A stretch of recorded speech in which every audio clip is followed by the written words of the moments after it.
For everyone living north of the equator, summer is beckoning with its frappuccinos, its beer gardens, and its pleasant early evening walks in the sun.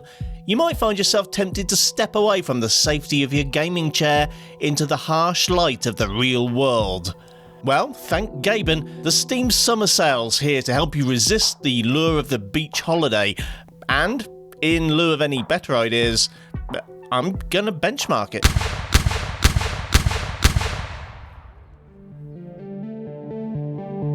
The Steam sale's always a great way to pick up bargains on a platform that makes moving games between drives a breeze, which is a thing you don't really appreciate until you start benchmarking PCs for a living.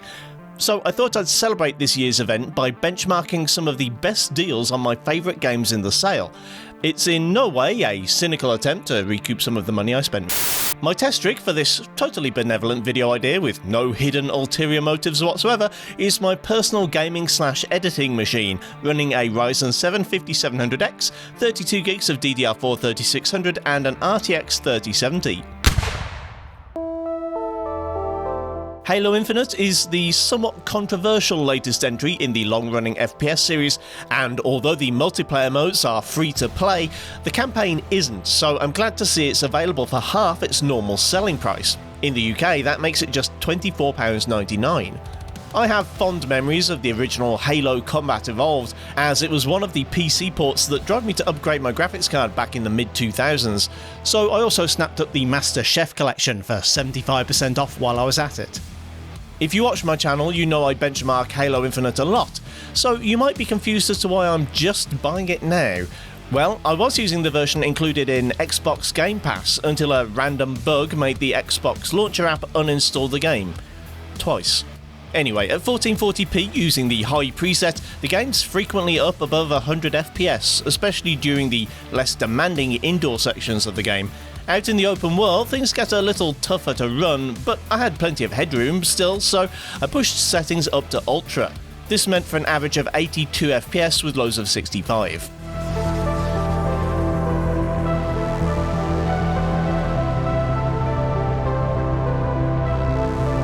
This one hurts. Not the deal, mind. Forza Horizon 5 is a whole lot of racing game, and the 50% discount brings it down to £24.99 in the UK. This game doesn't get discounted all that often, and the Steam version doesn't make its way to the discount key resellers either, so this is an uncommonly good deal. No, the pain comes from the fact that I've put many hours into the Game Pass version, but having the ability to save even more hours of time re-downloading it every time I need to move to a different platform for testing is hopefully going to be worth it. As I said in my RTX 3070 review, this title is pretty VRAM hungry at higher settings, so even though I can run the benchmark at 1440 Extreme with RT and DLAA enabled and see 73 FPS on average, it did dip below 60 and gave a VRAM warning. Switching anti-aliasing to TAA keeps minimums above 60 and averages are close to 80, but during a race I did see some frame time spikes. With RT disabled, the average goes up to 96 and there's no danger of exceeding the 8GB frame buffer, so if you can live without seeing your own wing mirrors reflecting in your side windows from certain angles, it might be worth turning the RT off in this one.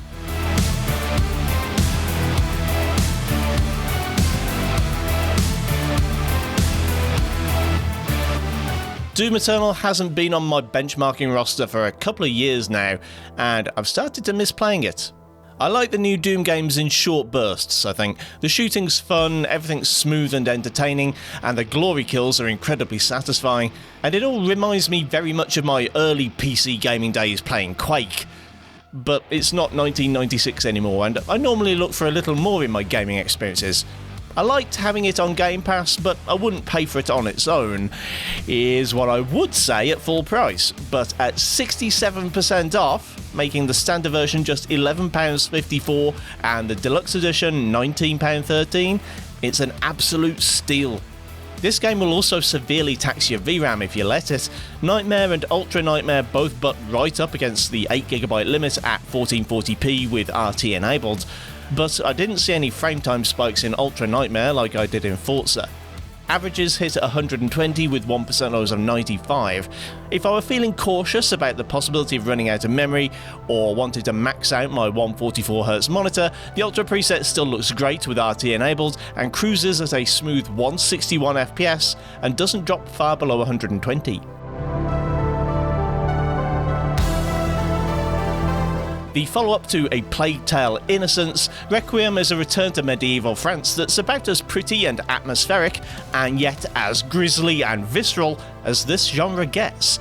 I very much enjoyed the first game, but I've been holding off going too far into the sequel as I haven't finished Innocence yet. Requiem is 50% off at $21.99 in the UK, and is bundled with the first game for just $5 or more. I don't have too many qualms about playing the game with DLSS enabled. It already uses a copious amount of temporal anti-aliasing, which gives the game a certain aesthetic quality. With DLSS Q enabled, I can run the game at its Ultra preset and see a very smooth 79 FPS with lows just below 60. I confess, my version of Red Dead Redemption 2 was bought on the Epic Games Store, back when they did those incredible year-end sales. EGS is harder to file manage than Steam, but you can still trick it to allow you to move installations between drives by starting the download, pausing, quitting the app, then pasting the existing folder contents into the newly created one. It's flaky and doesn't always work, and usually has to verify the installation and re-download part of the game anyway. Still, if I were buying it on Steam today, it would be an incredible 67% off at $19.79 or 70% off for the Ultimate Edition. RDR2 is one of the best looking games on PC, and this particular build can run it maxed out at 1440p with the aid of DLSS. Without upscaling, you'd need to drop settings a little to get a smooth 60 FPS, but with DLSS Q, it's possible to drag the slider to the right and still see the game run at 85 FPS on average, rarely if ever dropping below 60.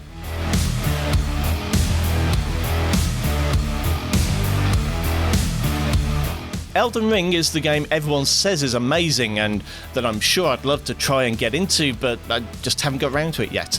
The discount's less impressive than some games on this list, but if I didn't already have it, then $34.99 would be a fairly tempting price. Elden Ring runs with a 60 FPS cap, which can be removed with a mod, but that mod involves disabling online functionality, and as I don't think most players are likely to want to do that, I leave the cap in place. With that in mind then, this PC can run the game at an almost flawless 60 FPS at the maximum quality preset, dropping only as low as 53 from time to time. Or at least that's what maximum quality meant at launch. Not so long ago, the developers added ray-traced shadows and ambient occlusion, but it's very heavy on performance, as the game has no kind of temporal upscaling or even basic render scaling controls. The only solution was to run at 1080p. With RT at its lowest setting, it was possible to hit a 60 average, but the game ran well below that at times and had a 1% score of 47 FPS.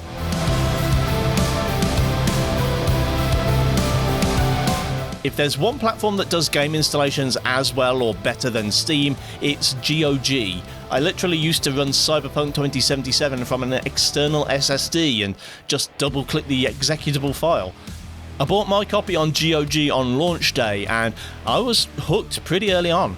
I know what you're going to say, it was a big steaming heap of bugs and disappointment, but I missed most of the pre-release hype, and the PC version didn't really suffer as much as the consoles. I just enjoy it for what it is, and I'm looking forward to picking up the DLC in a couple months' time. Right now, Steam has it for 50% off on its own, and you can also get a further discount when pre-ordering the DLC. Cyberpunk has had RT functionality since day one, and it's a pretty integral part of the game's aesthetic, but it's still pretty demanding. The recently implemented RT Overdrive mode isn't playable on this setup, but dropping to RT Ultra gives a surprisingly playable frame rate, provided it's combined with DLSS balanced. This averages 56 FPS, with lows in the high 30s, most likely caused by running out of VRAM.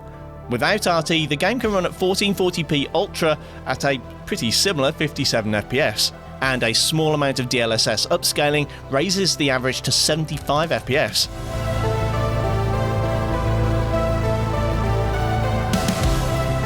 Remedy's Control is another game that gets discounted all the time, but this is still a notable discount. I played the first two Max Paynes like crazy, but kinda fell off Remedy's output for a while. I think Control is definitely more my pace than Alan Wake. I mean, come on, this is probably in the top 5 Jedi games and it's not even Star Wars. 75% off an already discounted price makes the Ultimate Edition just £8.74. Control is, however, another pretty heavy game on PC.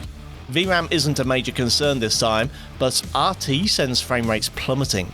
At 1440 high, with high RT to match, averages are only 51 FPS, and lows drop into the 40s. Getting over 60 isn't too tough, with DLSS quality pushing the average up close to 80 and lows above 60, but image quality does suffer somewhat.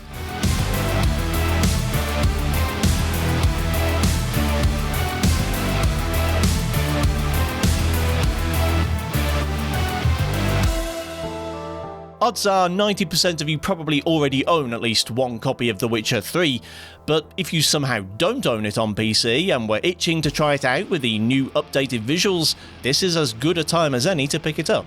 Granted, I'm sure in your mind's eye you always thought it looked this good, but hey, at £7.49 for the basic and £10.49 for the complete edition, it's not exactly a risky prospect.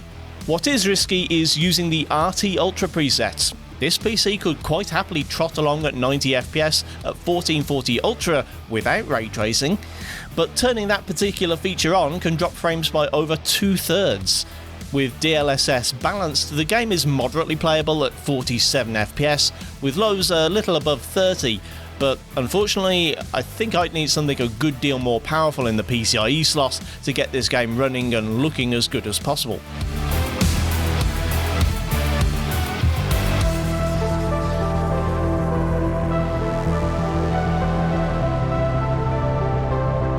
Finally, to bring this list up to a nice round 10 games, Portal 2 is on sale for 90% off, which in my homeland of the United Kingdom makes it just 85 pence. Portal 2 wasn't the most demanding of games when it first launched 12 years ago, but since then it's become pretty trivial to run on even a budget PC. Unlike Portal 1, which has a free path-traced modded version available to download, Portal 2 doesn't leave much for my RTX 3070 to do with itself. At 1440 max settings, the game runs basically at 288 FPS the whole time, which is double my monitor's refresh rate, but the GPU is still only running at a fraction of its maximum capacity. There's a 300 FPS cap that can be disabled if you really want to, but it's Portal. What did you need 400 FPS for anyway?